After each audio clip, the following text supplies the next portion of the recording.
भाइयों और बहनों, आज हम क़ियामत की एक बड़ी निशानी के बारे में सुनेंगे। ये निशानी ऐसी है कि जब ज़ाहिर होगी तो तौबा के दरवाजे बंद हो जाएंगे। नबी करीम ने फरमाया कि क़ियामत की बड़ी निशानियों में से एक निशानी ये होगी कि सूरज मशरिक़ के बजाय मगरिब से तुलुआ होगा। सोचो ज़रा, जब इंसान सुबह उठेगा और सूरज को उल्टी समत से तुलुआ होते देखेगा, इस वक्त इंसानियत खौफ और हैरत में डूब जाएगी। ज़मीन कांप उठेगी, दिल हिल जाएंगे और हर ज़बान पर एक ही बात होगी, ये क़ियामत की निशानी है। इस वक्त लोग तौबा करना चाहेंगे, लेकिन दरवाज़ा बंद हो चुका होगा। ईमान का फ़ायदा सिर्फ इसी वक्त है जब वक्त बाकी हो।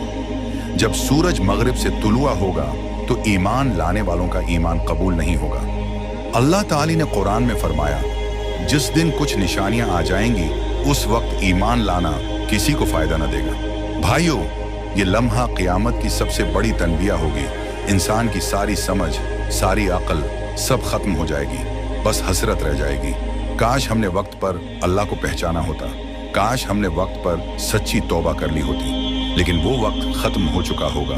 भाइयों और बहनों, अभी वक्त है, अभी हम अपनी गलतियों को छोड़ सकते हैं, अभी हम सच्ची तौबा कर सकते हैं, अल्लाह से मुआफ़ी मांग सकते हैं, नेक अमल कर सकते हैं। याद रखो, क़ियामत की निशानी जब ज़ाहिर होगी तो तौबा कबूल नहीं होगी। इससे पहले कि वो दिन आ जाए, हमें अपने दिल को साफ करना है, अपने रब की तरफ लौटना है, कुरान की तरफ रुजुआ करना है, क्योंकि यही वक्त है जो हमें बचा सकता है। अल्लाह हम सबको हदायत दे। आमीन।